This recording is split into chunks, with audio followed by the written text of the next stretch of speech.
Hello everybody, welcome to channel professor Shubham Tiwari. मैं हूं आपका विशाल सर। आज के लेक्चर में हम डिस्कस करेंगे टीवाई बीकॉम सेम 6 का computer system and application part 2 subject का मोस्ट इंपॉर्टेंट क्वेश्चन जो कि कल आपके पेपर में आने वाला है। एडवांस एक्सेल डिस्कस करेंगे, e commerce and digital marketing and exam tips and कुछ स्ट्रेटेजी देखेंगे। मैंने क्या किया है, कुछ पेपर आपके लिए एनालाइज किया है पीवाईक्यू वाले, जो कि अभी हम क्या करने वाले आज के लेक्चर में देखने वाले।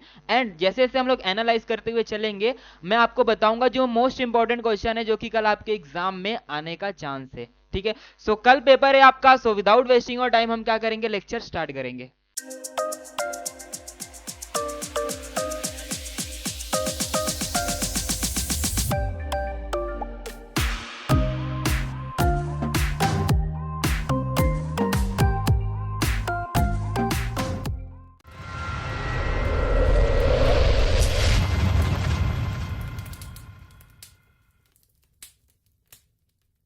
सो एज यू नो कि आपका पेपर 75 मार्क्स का है एंड टाइम 2.5 आवर का है। आपका पूरा पेपर 5 सेक्शन में डिवाइड है, 15 15 15 15 मार्क्स का। क्वेश्चन नंबर 1 की अगर मैं बात करूं तो वहां पे आपको ऑब्जेक्टिव देखने को मिलेगा, जो कि आप क्या कर सकते हो, अपने टेक्स्ट बुक या जो भी आपने बुक बाय किया रहेगा वहां से आप क्या कर सकते हो, इसे पढ़ सकते हो। अगर मैं थोड़ा सा इसके बारे में इंफॉर्मेशन दे देता हूं कि यहाँ पे किस टाइप के क्वेश्चन पूछे जाएंगे। तो क्वेश्चन नंबर 1 में आपको ट्रू एंड फॉल्स पूछे जाएंगे। कौन से टॉपिक के रिलेटेड रहेगा, ये एमएस एक्सेल के रिलेटेड रहेगा।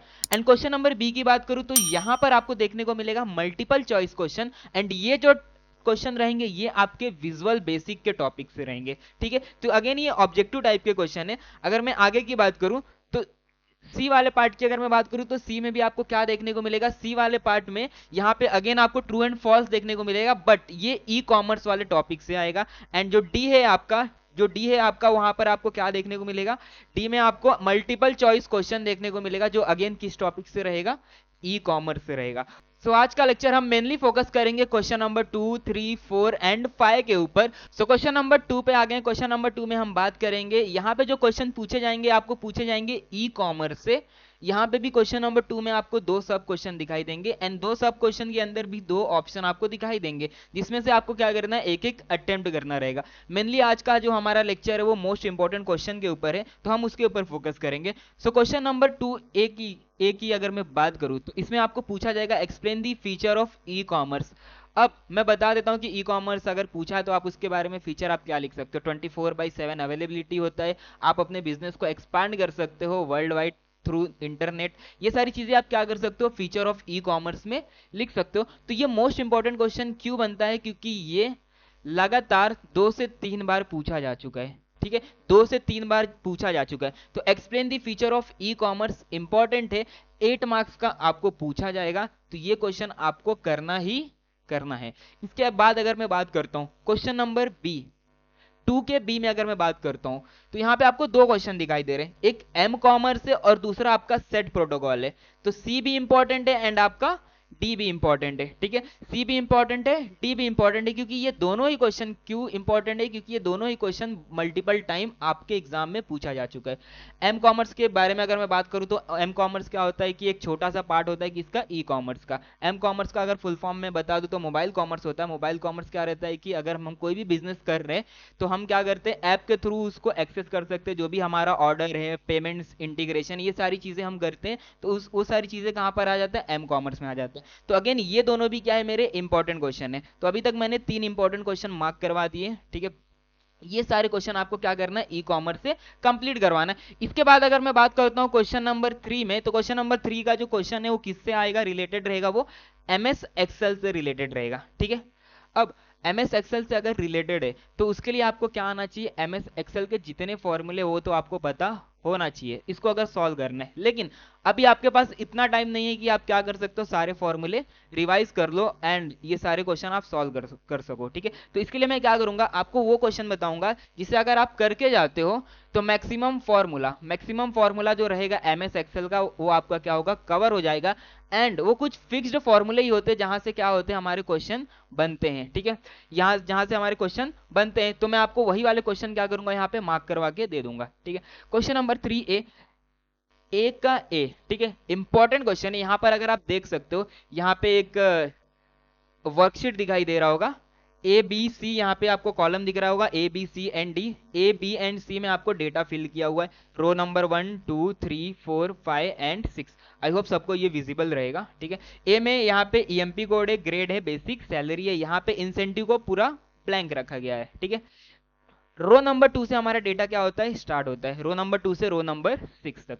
अब देखो यहाँ पे आंसर आपको कैसे लिखना है, ये इंपॉर्टेंट क्वेश्चन है, ठीक है, ये मार्क करना है आपको, ये इंपॉर्टेंट है। आंसर कैसे लिखना है, क्या बोला यहाँ पे, write the step to compute the incentive. हमें क्या लिखना है, स्टेप लिखना है यहाँ पर एमएस एक्सेल को एक्सेस करने के लिए। क्या करना है, हमें कंप्यूट करना है क्या, incentive which is calculated as ₹5,000 for grade 1, ₹4,000 for grade 2 and ₹3,000 for grade 3।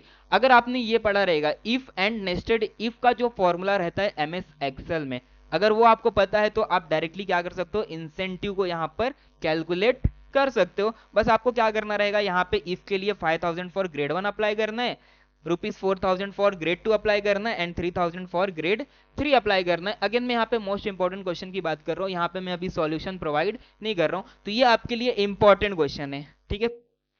ये मैंने क्वेश्चन नंबर 3 का ए यहाँ पे मैंने आपको मार्क करवा दिया है।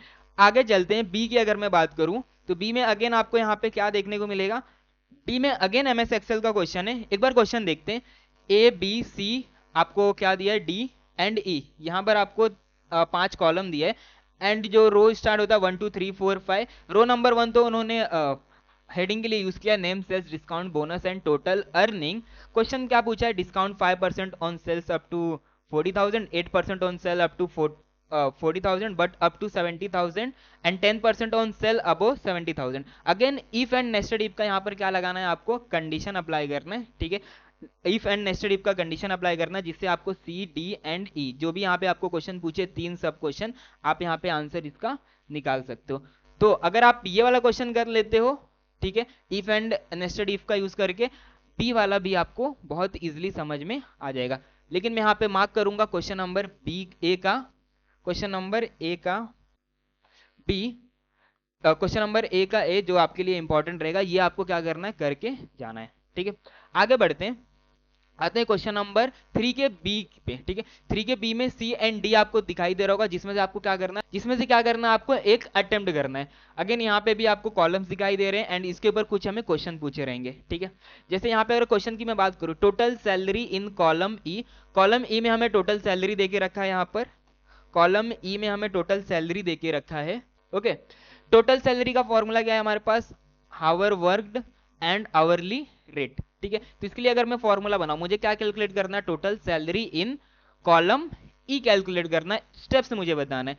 तो टोटल सैलरी का फॉर्मूला क्या है, कितना घंटा काम किया और 1 घंटे का सैलरी कितना रहता है, तो हमें देके रखा है आवर वर्क कितना घंटा काम किया है एंड हावरली अपने को रेट दिया है। अगर मैं इन दोनों को मल्टीप्लाई कर दूं तो मुझे क्या मिल जाएगा, टोटल सैलरी मिल जाएगा। सिंपली हम यहाँ पर क्या कर सकते हैं, ये 160 कहां पर दिया है हमें, सी के 2 में दिया है, तो सी का 2 लिखेंगे हम यहाँ पर, इसे हम क्या करेंगे, मल्टीप्लाई कर देंगे किसके साथ में, डी के 2 के साथ में, डी के 2 के साथ में। जब ये मल्टीप्लीकेशन हो जाएगा तो अपने को क्या मिल जाएगा, आंसर मिल जाएगा। हम क्या करेंगे, इसके आंसर को ड्रैग कर लेंगे, ड्रैग करके कहां पे पेस्ट कर देंगे, यहां पे। क्लियर है। इसके बाद हम क्या करेंगे, डाउन, इसको नीचे की तरफ क्या करेंगे, नीचे की तरफ हम क्या करेंगे, नीचे की तरफ हम क्या करेंगे, ड्रैग कर लेंगे, ताकि सारे फॉर्मूला हम इन सब के लिए क्या कर सके, कॉपी कर सके। क्लियर है। एक बार इन सब के लिए कॉपी हो गया, अगेन हम क्या करेंगे, जो भी उनका आउटपुट आएगा यहां पर क्या करेंगे, ड्रैग कर लेंगे। तो इस तरीके से आपको क्या करना रहेगा, स्टेप लिखना रहेगा एमएस एक्सेल के अंदर, ठीक है। अगेन ये इंपॉर्टेंट क्वेश्चन है आपके लिए, ठीक है। क्वेश्चन नंबर 3 के बी का सी, ये इंपॉर्टेंट क्यों है, क्योंकि अगर ये क्वेश्चन आप कर लेते हो तो अगर इससे रिलेटेड अगर कोई क्वेश्चन आता है तो कुछ नया नहीं देखने को मिलेगा, सिर्फ ज्यादा से ज्यादा क्या चेंज होगा, उसका डेटा चेंज होगा, ठीक है। ज्यादा से ज्यादा क्या चीजें चेंज होंगी, डेटा चेंज होंगी, लेकिन जो स्टेप रहेगा किसी चीज को सॉल्व करने के लिए वो क्या रहेगा, यहाँ पर सिमिलर रहेगा, ओके। आगे बढ़ते हैं, बात करेंगे क्वेश्चन नंबर 4A, ठीक है। बात करेंगे क्वेश्चन नंबर 4A में, ओके। यहां पर अगर आप देखोगे तो यहां पर क्वेश्चन नंबर 4 में आपको डेटा को डिस्प्ले करना रहेगा, डेटा को क्या करना रहेगा, डिस्प्ले करना रहेगा। यहां पे आपको वर्कशीट दिया रहेगा एमएस एक्सेल का, आपको यहां पे डेटा डिस्प्ले करना रहेगा। तो यहां पे देखो, display the data for balance greater than 55,000, clear है? 55,000। अब इसको आप कैसे सॉल्व कर सकते हो? आपको क्या करना रहेगा यहाँ पे, इफ और एल्स का, इफ और नेस्टेड इफ का आप क्या लगा सकते हो, यहाँ पर कंडीशन अप्लाई कर सकते हो। एंड फाइनली आपको क्या करना है, यहाँ पर टेबल को प्रिंट करवा लेना, जिसमें डेटा आपका क्या हो जाएगा, प्रिंट हो जाएगा। तो क्वेश्चन नंबर 4 ए का बी, ए क्या है आपके लिए इंपॉर्टेंट है। आगे की अगर मैं बात करूं, यहाँ पर बी आपको नहीं करना है। क्वेश्चन नंबर 4 के बी पर आते हैं, क्वेश्चन नंबर 4 के बी पर। ओके, तो आप यहाँ पर देख सकते हो एमएस एक्सेल के जो फॉर्मूले से रिलेटेड जो क्वेश्चन आपको दिखाई दे रहे हैं, जो भी आपके एमएस एक्सेल के फॉर्मूले से रिलेटेड जो भी आपको क्वेश्चन दिखाई दे रहे हैं, वही क्या करना, अगर आपको पता रहेगा तो ये सारे क्वेश्चन आप क्या कर सकते हो, सॉल्व कर सकते हो। यहाँ पे अगर आप देखोगे तो क्वेश्चन नंबर 4 बी का जो डी है, यहाँ पे आपको क्या पूछा रहेगा, कुछ बिल्ट इन फंक्शन के बारे में पूछा रहेगा। किसका built in function? MS Excel के बिल्ट इन फंक्शन के बारे में पूछा रहेगा। ठीक है, अब अगर आपने ये पहले पढ़ा है, अगर आपने पहले पढ़ा है तो अच्छी बात है। अगर नहीं पढ़ा है, अगर आपको ये पढ़ना है तो इसके लिए ज्यादा टाइम नहीं लगेगा। यहाँ पर आपको क्या करना है, थोड़ा सा एक्सप्लेनेशन देना है, मतलब 1 से 2 लाइन में इसको डिफाइन करना, और उसके लिए क्या करना है, एक एक एग्जाम्पल दे देना है। ठीक है, जहां से आपको कितने मार्क्स मिल सकते हैं, 7 मार्क्स मिल सकते हैं। लेकिन अगेन अगर आपके पास टाइम नहीं है तो इसको हाथ नहीं लगाना है। क्यों?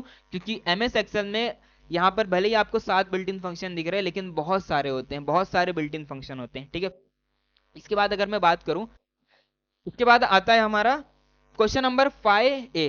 ठीक है, ए एंड बी, ये जो क्वेश्चन रहते हैं ना, ये विजुअल बेसिक के ऊपर क्वेश्चन रहते हैं। विजुअल बेसिक में ना आपको कोडिंग आनी चाहिए। ठीक है, आपको यहाँ पर क्या आनी चाहिए, कोडिंग आनी चाहिए। तो जिनको जरा भी नहीं आता है कि विजुअल बेसिक में कोड कैसे लिखा जाता है, ठीक है, रेडियस इनपुट कैसे लिया जाता है, अगर ये सारी चीजें आपको नहीं पता है, ये सारी चीजें अगर आपको नहीं पता है, तो ये सारी चीजें अभी के लिए आपको नहीं करना है। ठीक है, आपको मेनली फोकस किसके ऊपर करना है, एमएस एक्सेल के डेटा को कैसे मैनिपुलेट करना है, कैसे उसे सॉल्व करना है।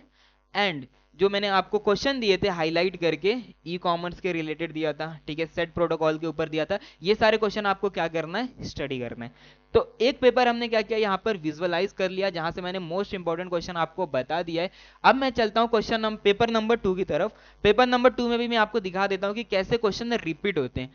तो पेपर नंबर 2 पर आते हैं। क्वेश्चन नंबर 1 की हम बात नहीं करेंगे, क्योंकि ये ऑब्जेक्टिव है, ये आप क्या कर सकते हो, अपने बुक से पढ़ सकते हो।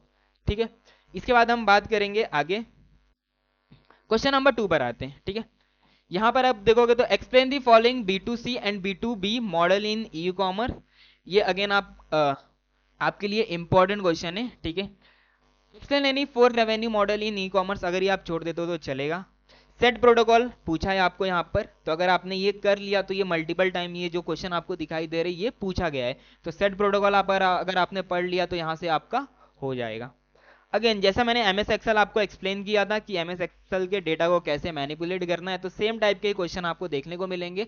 बस क्या फर्क रहेगा, टेबल चेंज हो जाएगा और डेटा चेंज हो जाएगा। ठीक है, यहाँ पे क्वेश्चन किस टाइप के पूछेंगे, HRA in column C as 30% of basic salary whenever the basic salary is 30,000 or less otherwise 40% of the basic salary. If and nested if का आपको यहाँ पर क्या अप्लाई करना है, फॉर्मूला अप्लाई करना है, एंड इसके आंसर आपको क्या मिल जाएंगे, इजीली मिल जाएंगे। तो ये आपको ट्राई करना है, ये वाला क्वेश्चन नंबर 3 का ए। ओके, इसके बाद हम बात करेंगे, आई होप ये विजिबल रहेगा क्वेश्चन, आप देख सकते हो ये। ठीक है, आप चाहो तो इसका स्क्रीनशॉट ले सकते हो, जिसे आप क्या कर सकते हो, बाद में ट्राई कर सकते हो। इसके बाद हम बात करेंगे आगे का, अब पी पे आते हैं। पी में अगेन एमएस एक्सेल के ऊपर क्वेश्चन पूछे गए हैं, देख सकते हो आप, यहाँ पे टेबल दी है। क्वेश्चन जो रहेगा ये नेक्स्ट पेज पर है। ठीक है, यहाँ पर अगेन आपको क्या लिखना रहेगा, स्टेप लिखना रहेगा। ठीक है, एंड उसके रिलेटेड कुछ क्वेश्चन पूछे रहेंगे। Total marks in column H, total marks in column H की अगर मैं बात करूँ तो यहाँ पर आप कैसे लिखोगे, 76 दिया, 78, 98, 54, 45 एंड 65। आपको कॉलम एच में क्या करना है, टोटल मार्क्स लिखना है। अगर आपको फॉर्मूला डायरेक्टली पता है तो आप क्या कर सकते हो, यहाँ पर B2 से चीजें क्या करोगे, आप ऐड करोगे, कहां तक C2 ऐड होगा, D2, E2, F2 and C2 तक ऐड होगा। तो यहाँ पर आप क्या कर सकते हो, कॉलम लगा के C2 कर सकते हो। ठीक है, तो ये सारी चीजें कवर हो जाएगा, और यहाँ पे आप क्या लगा सकते हो, सम लगा सकते हो। ठीक है, ऐसे हम चीजें क्या कर सकते हैं, अगर हमें फॉर्मूला पता है तो हम सिंपली सम भी कैलकुलेट कर लेंगे। एक बार सम के लिए फॉर्मूला हमने यहाँ पर अप्लाई कर लिया, उसे नीचे वाले में कॉपी कर लेंगे, फिर ड्रैग करके सबके आउटपुट लिख लेंगे। तो सिंपल है यहाँ पर चीजें, बस आपको यहाँ पर ये पता होना चाहिए, एमएस एक्सेल के फॉर्मूले पता होने चाहिए। तो मैं इसे अगेन मार्क करता हूँ, ये इंपॉर्टेंट है, बी का सी। ठीक है, आगे बढ़ते हैं। आगे आते हैं क्वेश्चन नंबर डी के ऊपर, तो इसे थोड़ा सा हम लोग प्रीव्यू करके ऊपर लेंगे। ओके, तो क्वेश्चन नंबर डी की अगर मैं बात करूं तो यहाँ पे आपको एक स्प्रेडशीट दिखाई दे रहा होगा, ठीक है। यहाँ पर आपको क्या लिखना है, write the step to obtain the income tax and cess in column C and D and total tax in column E where income tax is calculated as follow. यहाँ पे आपको स्टेप बताना है जिससे आप क्या कैलकुलेट कर सकते हो, total tax, okay. And income tax के लिए आपको यहाँ पर कुछ फॉर्मूले दिए हैं जिसे आप क्या कर सकते हो, अप्लाई कर सकते हो by using if and nested if condition. And अगर आप वो अप्लाई करते हो तो बहुत इजीली आपको क्या मिल जाएगा, इसका आंसर मिल जाएगा। क्लियर है। इसके बाद हम बात करेंगे क्वेश्चन नंबर 4 ए पर आते हैं। अगेन सेम टाइप का क्वेश्चन है, जैसे मैंने आपको बोला था कि क्वेश्चन 4 में आपको क्या पूछा जाएगा, डिस्प्ले वाले क्वेश्चन आपको पूछे जाएंगे। डिस्प्ले वाले में आपको क्या करना रहेगा, स्टेप लिखना रहेगा, ठीक है। यहाँ पे मेनली जो लगता है इफ और नेस्टेड इफ अगर आप यूज करते हो तो ये सॉल्व हो जाते हैं, ठीक है। Display the data where salary is less than 35,000, ठीक है। यहाँ पे आप सिंपली क्या कर सकते हो, इसे सॉल्व कर सकते हो। तो अगर जो मैंने मार्क करवाए क्वेश्चन थे अगर वो आप कर लेते हो तो ये सारी चीजें आप समझ जाओगे। 2 से 3 बार अगर आपने प्रैक्टिस कर लिया और 2 से 3 क्वेश्चन जो मैंने यहाँ पर मार्क किया अगर वो आपने प्रैक्टिस कर लिया तो चीजें बहुत ही सिंपल है एंड आप मैक्सिमम मार्क्स यहाँ पे क्या कर सकते हो, स्कोर कर सकते हो। आगे बढ़ते हैं क्वेश्चन नंबर 5। अगेन आपको इसे हाथ नहीं लगाना अगर आपको कोडिंग नहीं आता है, ठीक है, क्योंकि इसको सीखने में थोड़ा टाइम जाएगा। लेकिन जो यहाँ पर क्वेश्चन पूछे जाते हैं ना वो मेनली जो रहते हैं हर साल सिमिलर टाइप के क्वेश्चन पूछे जाते हैं।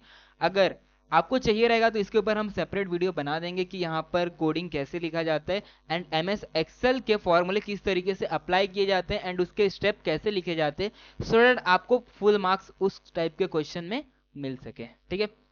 बढ़ते हैं एक नए पेपर की तरफ, पेपर 3 की तरफ। क्वेश्चन नंबर 1 अगेन आपके लिए इंपॉर्टेंट है, जो जहां पे आपको क्या पूछा जाएगा, ऑब्जेक्टिव। क्वेश्चन नंबर 2 पर आते हैं। क्वेश्चन नंबर 2 पर आते हैं। यहां पर आपको ये वाला क्वेश्चन करना है, क्वेश्चन नंबर 2 के बी का डी करना है, क्योंकि ये क्वेश्चन तो रिपीट हुआ है। लेकिन क्वेश्चन नंबर 2 के बी का अगर सी देखोगे तो explain the feature of e commerce है, ठीक है। ये दोनों क्वेश्चन कभी कभी क्वेश्चन नंबर ए में भी पूछा जाता है और बी में भी पूछा जाता है, तो ये 2 इंपॉर्टेंट क्वेश्चन है। तो ये आपको क्या करना है, कंप्लीट करना ही करना है, feature of e commerce and discuss e commerce security. Question number 3 again आपका एमएस एक्सेल स्टार्ट होता है। एमएस एक्सेल के मैं क्वेश्चन आपको एक बार दिखा देता हूँ, ठीक है। 3 का ए देख सकते हो आप, बी देख सकते हो, सिमिलर टाइप के क्वेश्चन आपको देखने को मिलेंगे, बी का सी देख सकते हो आप। इसके बाद हम बात करेंगे क्वेश्चन नंबर 4 में। क्वेश्चन नंबर 4 में आपको क्या करना रहेगा, डेटा को डिस्प्ले करना रहेगा, ठीक है। यहाँ पे डेटा को आपको क्या करना रहेगा, डिस्प्ले करना रहेगा। यहाँ पर क्वेश्चन जो दिया है, to find the total expenses in each month in the cell B6, C6 and D6, इस टाइप के क्वेश्चन भी आपके एग्जाम में आते हैं। तो मैं यहाँ पर इसे भी मार्क करूंगा इंपॉर्टेंट, ये आपको क्या करना है, सॉल्व करना है। क्वेश्चन नंबर 4A का ए, ये इंपॉर्टेंट क्वेश्चन है आपके लिए। आगे देखते हैं क्वेश्चन नंबर 4 का डी। यहां पर आप देख सकते हो एमएस एक्सेल का बिल्ट इन फंक्शन पूछा गया है, ठीक है। मैंने आपको मना किया था, क्यों मना किया था, क्योंकि आपके पास टाइम कम है जिसकी वजह से आप इसे कंप्लीट नहीं कर पाओगे और आपसे हो नहीं पाएगा कितने कम टाइम में, इसलिए मैंने आपको ये मना किया अगर आपने पहले नहीं पढ़ा है तो। इसके बाद बात करेंगे क्वेश्चन नंबर 5। इस क्वेश्चन के लिए कोडिंग रिक्वायरमेंट है, ठीक है। तो कोडिंग अगर आपने नहीं किया है तो ये क्वेश्चन आपको क्या करना है, छोड़ देना है, ठीक है। ये क्वेश्चन क्या करना है, आपको छोड़ देना है, ओके। अगर आपने कोडिंग थोड़ा भी किया है तो आप इस सारे क्वेश्चन को क्या कर सकते हो, अटेम्प्ट कर सकते हो, ओके। अगर इन सब के अगर आपको सॉल्यूशन चाहिए तो आपको क्या करना है, कमेंट सेक्शन में लिख देना, जिससे हम क्या करेंगे, इन सब के सॉल्यूशन के ऊपर एक नया वीडियो बनाकर लेकर आएंगे, ओके। सो हमने यहाँ पर 3 पेपर एनालाइज कर लिया एंड मोस्ट इंपोर्टेंट क्वेश्चन हमने देख लिया है। अभी इस लेक्चर में हमने क्या किया, जो मोस्ट इंपोर्टेंट क्वेश्चन है बस उसके बारे में जाना है। अगर इसके सॉल्यूशन चाहिए रहेगा तो आपको क्या करना, कमेंट सेक्शन में लिख देना, जिससे हम क्या करेंगे, वो सॉल्यूशन आपको प्रोवाइड करा देंगे।